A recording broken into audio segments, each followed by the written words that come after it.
Now let's head to the Democratic Republic of Congo and the unfolding humanitarian crisis there. Rebels who have captured Goma, the biggest city in the country, have vowed to continue their offensive all the way to the capital, Kinshasa.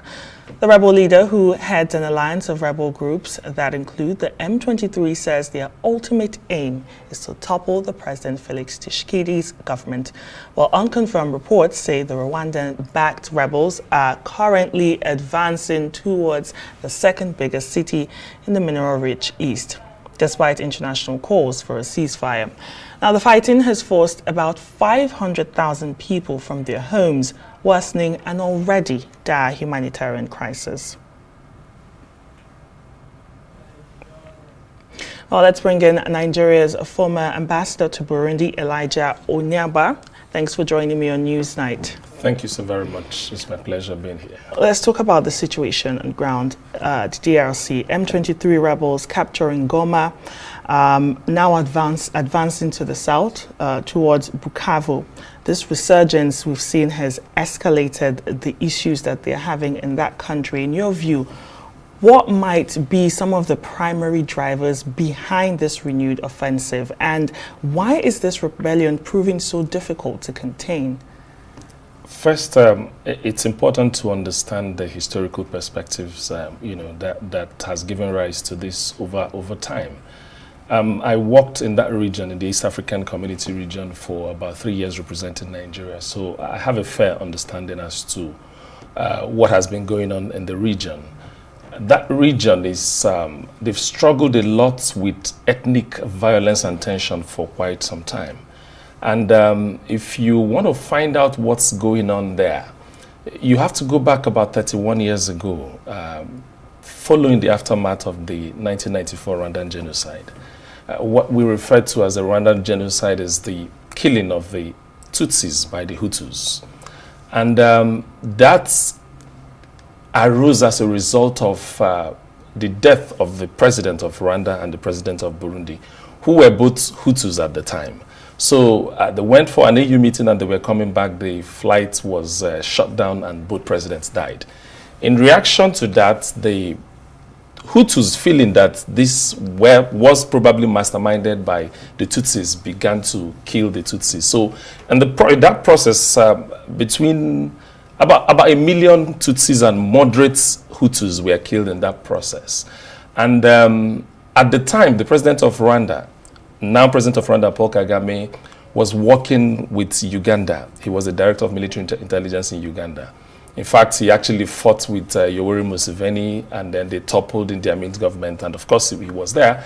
And he stepped in with his troops into Rwanda, tried to overcome the Hutus that were in charge at the time, and declared himself president at the time. So some of the Hutus that were in charge fled to Eastern DRC.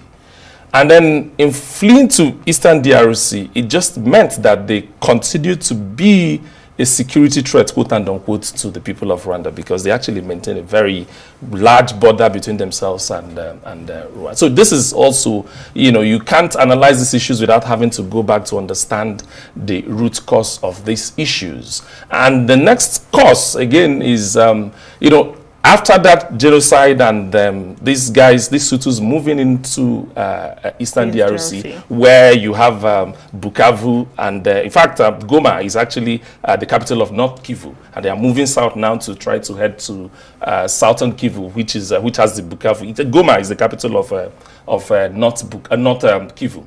So what is going on at this point in time is that you will find out that with Rwanda trying to find a way to continue to defend their territory, another rebel group, don't forget that DRC is a country that have about 111 million people. In size, let's put it in context, DRC is 2.5 the size of Nigeria by landmass. So that's quite huge in terms of coverage, even for political leaders as well. So what is going on at this point in time is that DRC is one of the most resourced nations on the face of the earth, particularly on the eastern DRC part. They've got gold, they've got cobalt, they've got diamonds there. So sometimes it's about scavenging of these resources and exploitation of these resources. And you can see that the Congolese are now saying that M23, which is actually Tutsi-led, is alleged to have the support, training, and backing, and even funding of the Rwandan government. And there's also this perception that countries like Uganda, countries like, from the West, France, Belgium, are also indirectly supporting what is going on there. There are quite a lot of UN reports that is alleging that most of the minerals exploitation there is also happening by Rwanda. That's on the eastern part. So what has happened is that they have actually moved in. It's alleged that the movement to go and capture Goma is also being sponsored. In fact, that there were military involvements of the Rwandan military to help them in the capture of Goma. So this is an issue. And if you also date back after that 1994, there was also 1996-97 First Congo Civil War.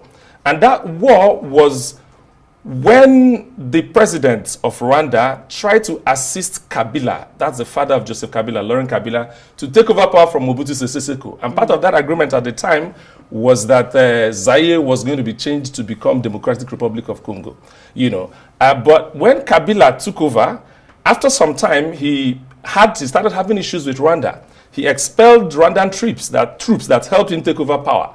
And that also became a problem because they had to retaliate somehow. So after that war, there was also another war again that happened between 1998 and about 2003. In the same, about 5 years war, in this same region, quite a lot of countries were involved, in that war. It took quite, for some time, it took quite about 5 years before, the war could end. So these are issues. The M23 is alleged to be sponsored by Rwanda. And to that extent, the whole idea is that they had to find a pro-Rwandan rebel that can ensure that they are pushing and ensuring that, the Hutus that are supposedly living in the Eastern DRC is not having access to coming to have their way into Rwanda. So these are the background to these issues. You just answered my next question. I was going to ask you about the Rwanda's involvement, because there's reports that Rwandan troops and heavy weapons are being used in this conflict. I was going to ask you what role Rwanda was playing in this crisis, and also the conflict between relations when it comes to Rwanda and South Africa, with President Ramaphosa accusing Rwanda-backed M23 of killing South African peacemakers. We've been seeing that back and forth. So I wanted to ask you your thoughts on that side of the conflict. It's quite understandable why South Africa is worried, because DRC is a member of the Southern African Development Community, otherwise known as SADC. DRC is also a member of the East African Community, otherwise known as EAC. In fact, in the last 2 days, in the last 4 days, there has been a United Nations Security Council meeting on this issue, just trying to find a way to put pressure for them to de-escalate. But here is South Africa's role. South Africa is in Congo DRC on 2 fronts.